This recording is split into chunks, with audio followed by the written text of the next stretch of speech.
Hello, my name is Hosteen Etsitty. I'm born and raised on the Navajo Reservation. I come from Shiprock, New Mexico, and I've been doing my work for the past about 25 years. I started when I was a young man, just by watching my uncles and watching my chays do all the ceremonial work, and I picked it up from there. Your uncles and your grandfather were medicine men? Yes, yes. I'm from the direct lineage of Chief Manolito on my mother's side. So we go back probably 4 generations. Huh, And interesting. I hear he was born near Bears Ears here. That's what I've always heard, which is about 40 miles north and a little bit west of here. Yeah. Have you been up there? No, I've always wanted to go back there. Beautiful place. And see. I heard the story that I was told was that he was born there. His dad was making offerings over near Rainbow Bridge, and that's why they had a camp there, and that's how he was born. Just his mom had him there while they were out this way during their summer camp. Uh-huh. And then when they moved back toward the eastern side of the reservation, that's when they took him home. That was a big Ute area. Yeah. A lot of Ute people up there. Yeah. So did he get along with the Utes pretty well? I think so. I believe so. He was more of a headsman, how he was groomed. That's the way my mom passed that story down to me. And her dad was a good medicine man around the White Rock area. So he was one of the first, I think, Navajo medicine men to own a vehicle way back then. I've got pictures showing him cruising around in his old car. Was Manuelito a medicine man? Yeah. He was. He was a chief. The way I was heard that it's more, I guess it's born in your lineage. You're born in, your bloodline has to follow that. You're supposed to be able to trace your roots all the way back to Dinitah, and that's where I learned how to do my sand paintings. Is when I first started it, I had to get a name for myself, and I asked my dad, and he said, well, you can take your grandfather's name, Hosteen Etsitty, who was born and raised in the Liquichkai area and Pinion area. He had his own band of people. He had his own band of people, and he fought with Kit Carson, is what I was told. And he said he never surrendered. He never signed a treaty. So on my dad's side, he would say, you never gave up your rights as a warrior. So you still have that fight in you. And then on my mom's side, she would say, well, Manolito fought for the people, and when he made the treaty, when he signed the treaty, that he was thinking far ahead for his people, so his people could live in peace. So I when I grew up, I understood that there was a warrior side, and then there was, a chief side, a peace chief side, and that always intrigued me.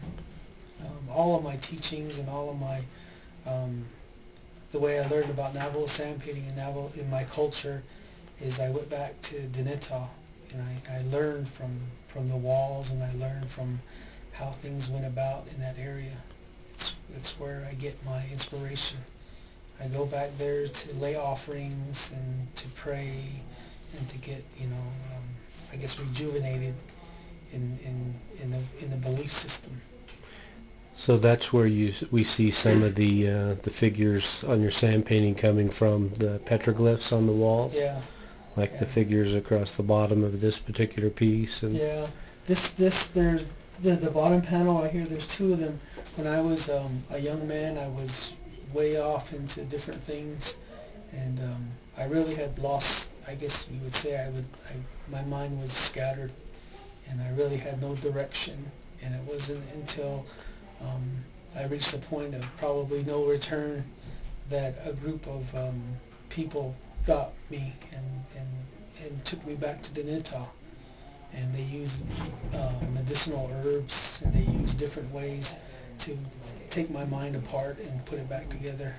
And I remember lying in this small alcove and seeing these petroglyphs in there, and I was there for a number of days, and I was just looking, and there was where the small alcove, you could see the sky, and I was there for several nights because I could see the stars, and I was just looking up and I could see the stars move, and then I could see meteorites fly by. And some of my paintings, I have like the meteor shower in the back. And, I've seen that. And on the bottom parts, that's where I remember when you're there when I was there for several days, fasting and praying, all that became part of me. So from that day forward, I walked out of there, and that became part of me. So I try to put that inside my paintings. So in a sense, you were reborn back into the Navajo culture? Yeah. And the last test that I went through was on top of the mesas where there was a lot of rain happening and there was a lot of lightning. And I had to lay down and just let the lightning strike. And it really made me feel that I was at nature's end. I was up to nature. It was like I was being held on a mesa, deciding whether or not I was going to get zapped or, to live on. And in my past life, I really believe that I'm tied to there, and that's what I've always been told. When I go back to Denita, I feel like I'm home. I never want to leave. I always feel like I need to be there, and I have a sense of my origin really starts there. So I've done a lot of research and spend a lot of time there. So Big Thunder let you survive on the mesa top. Oh, yeah. A few years ago, I was struck by lightning. Oh, really? Yeah. And last winter, I just went through a ceremony over in Tuba City. I was included into a fire dance, and that was the final healing for me. So I've walked both worlds and constantly tried to not upset anything, because I was given strict details on this is how you should live your life, and you're blessed in this way to create this art. And it means a lot to me. When I do my artwork, I have to get right in the zone. Every time I go into my studio, I burn cedar, I pray, and it's just not a thought of, okay, well, this is how many I'm going to make. I mean, my art, my painting comes from the heart. The earth takes care of me, and in a sense, I try to take care of the earth. So, and you're portraying it with the earth in your art, too? Yes, yes. You gather your own sand, your Yes, material? I have a rock pile right outside my studio in Shiprock. And whenever I need extra, I go there. So you have places where you can gather the black? Yeah, I make my own black. It's a process that I carbonize orange sand.